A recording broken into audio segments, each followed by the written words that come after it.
बचाने के लिए सबको, सारे हिंदुओं को एक हो जाना चाहिए।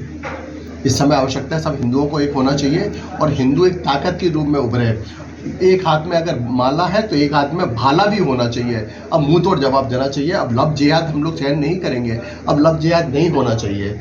इसके लिए हम लोग सारे लोग तैयारी करें और हिंदुओं के बच्चों को समझाया जाए। देखिए, सारी चीज़ों के साथ साथ में राष्ट्र प्रेम भी बहुत ज़रूरी है। अब संघ कितना बड़ा काम कर रही है, संघ को मैं नमन और प्रणाम करता हूँ। संघ के कार्य को, इस संघ ने भारत को किस ऊपर लेके जा रही है, किस ऊंचाइयों तक लेके जा रही है। आज भारत में जो कार्य हो रहा है इससे पहले कभी हुआ है? मनमोहन सिंह जी ने क्या किया, कांग्रेस ने क्या किया, ये सारे लोग जानते हैं। आज पूरा विश्व भारत को नमन कर रहा है, प्रणाम कर रहा है। ये हमारी मोदी जी की एक ही शेर है, बब्बर शेर हमारे पास में, इसको हम लोग साथ देना चाहिए। जनसंख्या में भारत आज नंबर 1 पहुंच चुका है, तो अखिलेश यादव ने आज कमेंट करा है कि हम जनसंख्या में नंबर 1 है परंतु कुछ कर नहीं पा रहे हैं। क्या कहेंगे? देखिए, हमारे यहाँ अब अखिलेश की बात इसलिए हम लोग ज़्यादा नहीं करते क्योंकि वो सत्ता में है नहीं और वो सत्ता में अब कभी आएगा भी नहीं।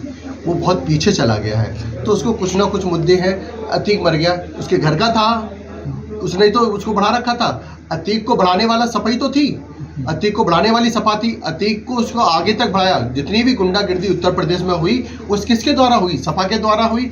आज सपा बिल्कुल मुंह तोड़ जवाब हमारे उत्तर प्रदेश में योगी जी ने उसको दिया है, गुंडागिर्दी खत्म करी है। तो वो सत्ता में, मुझे नहीं लगता भविष्य में कभी सत्ता में आ पाएगी। तो नहीं आती तो इस तरह के बयान देता रहता है। अतीक अहमद को जो है गलत तरीके से भड़काऊ शिक्षा दी जा रही है, उसको लेकर उस पर सारे देश के लिए आप क्या कहें? देखिए, मदरसे यूपी में नहीं पूरे भारत के मदरसों में गलत शिक्षा दी जाती है ना। सरकार को सारे मदरसों पर जांच बिठानी चाहिए, उमर देखना चाहिए कि क्या चीज़ हो रहा है। आप ये देखिए, जितने भी ये मुस्लिम क्षेत्र हैं इनकी छतों पे ईंट, पत्थर और शीशियाँ मिलती हैं। क्यों मिलती हैं साहब, क्यों मिलती हैं? हमारे यहाँ जब देखिए कोई भी शोभा यात्रा निकलती है तो सबसे ज़्यादा पत्थर इनकी तरफ से बरसाए जाते हैं।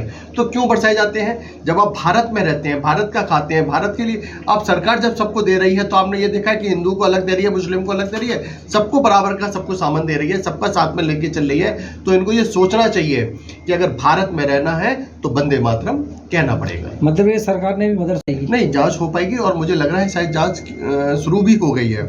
मुझे ऐसा लग रहा है जांच शुरू हो गई है और शिवराज सिंह जी बहुत अच्छा काम कर रहे हैं और हम सबको उनका साथ देना चाहिए। और मदरसों पे जितना भी जो हो रहा है, अभी जैसा उत्तर प्रदेश में काम हो रहा है ऐसा मध्य प्रदेश में भी होना चाहिए। दिग्विजय सिंह कहते हैं कि मदरसों की जांच क्यों, मंदिरों की जांच भी होना चाहिए, मंदिरों की जांच क्यों नहीं करवाते? देखिए, दिग्विजय सिंह जी तो हम आपको बता दें, वो बिल्कुल बूढ़े हो गए हैं और उनकी इस समय मानसिक स्थिति कुछ हमें ठीक नहीं लगती। वो जो चाहे सो बयान देते हैं और पटांग बयान देते हैं। आप दिग्विजय सिंह जी से ये पूछो कि आपकी जो पहचान है ना, जो मंदिर से है, राम और कृष्ण की भूमि है भारत, ये राम और कृष्ण की भूमि है, चारों धाम यहाँ पर हैं। अगर आपको इतना ज़्यादा प्रेम है तो आप पाकिस्तान क्यों नहीं चले जाते हैं? आपको पाकिस्तान चला जाना चाहिए, है ना। आपको बांग्लादेश चला जाना चाहिए, पाकिस्तान चला जाना चाहिए। मदरसों की जांच ही होनी चाहिए। किसी मंदिर में कहीं भी गलत शिक्षा नहीं दी जाती है। हमारे मंदिरों के आदर्श के साथ में राम राज की बात हमारे राम और कृष्ण के लिए चल रहा है। हम लोग जो राम राज की बात करते हैं ये हमारे मंदिरों से द्वारा चल रही है, किसी मदरसे से नहीं चल रही है। यूपी ने उस तरह जो देश में और भी गुंडे हैं और भी मतलब राज्यों में हैं, उस तरीके का ऑपरेशन या कार्रवाई सभी जिले में होना चाहिए। देखिए, मैं हमारे आदिकाल से देखते हैं राक्षसों का, दुष्टों का बड़ा विनाश हुआ है, दुष्टों का बड़ा विनाश हुआ है और जिसने जैसा किया उसने वैसा पाया है। अतीक ने जो किया था सरकार ने उसका नहीं किया है, ये उसी के द्वारा, उसके अपने कर्मों के द्वारा उसको उसका फल मिला है। और जितने भी भारत में गुंडे हैं ये समझ लें कि अब सरकार जाग गई है। अब भाजपा सरकार किसी गुंडे को ऊपर नहीं उभरने देगी। ये खाली कांग्रेस में और सपा में, बसपा में ही गुंडे आ सकते हैं। भाजपा की सरकारों में गुंडागिर्दी कहीं नहीं होगी। जहाँ जहाँ भी भाजपा की सरकार है आप देखिए वहाँ गुंडागिर्दी होती है, कहीं गुंडागिर्दी नहीं होती है। अतीक अहमद ने एक चिट्ठी लिखी थी, तो वो चिट्ठी कुछ राज खोलेगी? अब इसकी मुझे जानकारी नहीं है। और उसने कोई चिट्ठी लिखी थी, अगर लिखी होगी तो उसकी राज खोलेगी। अतीक अहमद तो मरने से पहले वो चिल्ला रहा था कि मैं मरूंगा, उसको तो पहले ही मालूम था कि मैं मरूंगा, तो उसमें इसमें क्या कहना, उसने क्या चिट्ठी लिखी होगी इसकी मुझे जानकारी नहीं। मैं कह रहा हूँ, जैसे अभी मैं बहुत कई मंचों पर कह चुका हूँ, एक तो नियंत्रण कानून आना चाहिए, जनसंख्या नियंत्रण कानून होना चाहिए। अगर हम 2 करें तो सारे लोग 2 पैदा करें, है ना। खाली एक ही क्यों 2 पैदा करें, बाकी क्यों नहीं पैदा करें, बाकी 10 पैदा करें और हिंदू सिर्फ 2 पैदा करें, ये नहीं होना चाहिए। समानता आना चाहिए। दूसरी बात, आपने क्या पूछा था? संतों को है। देखिए, मैं आपको फिर कह रहा हूँ, हम लोग हिंदू राष्ट्र इसलिए चाहते हैं।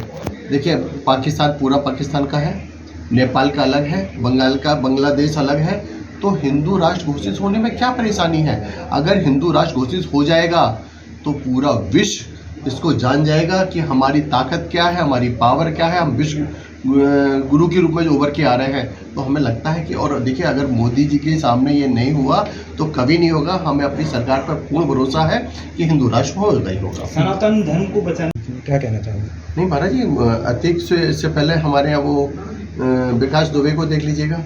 हमारे यहाँ इतने एनकाउंटर हुए हैं भारत में, वो उसमें उत्तर प्रदेश में, कि हमारे यहाँ अब आदमी अपराध करने से पहले डरता है कि मुझे अपराध करने के बाद में क्या सज़ा मिलेगी।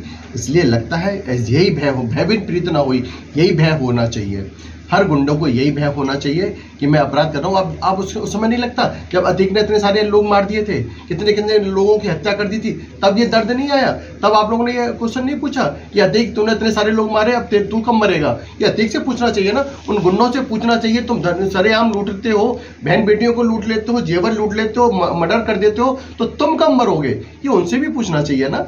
ये जैसा जो कर रहा है वैसा, मैंने कहा ना, भाजपा की सरकार है, रामराज वाली सरकार है, इसका जवाब मिलेगा। मैं प्रणाम करता हूँ।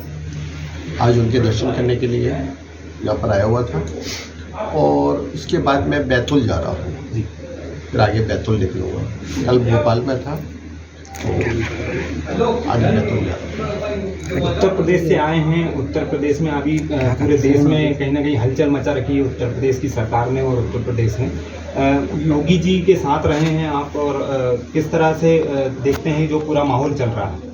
देखिए, हम बार बार कह रहे हैं, जिसके खाली राष्ट्र, जिसके हृदय में राष्ट्र का प्रेम हो और सनातन धर्म का प्रेम हो, जो सबके विकास की बात करता है, वो ही कुछ ना कुछ कार्य कर सकता है।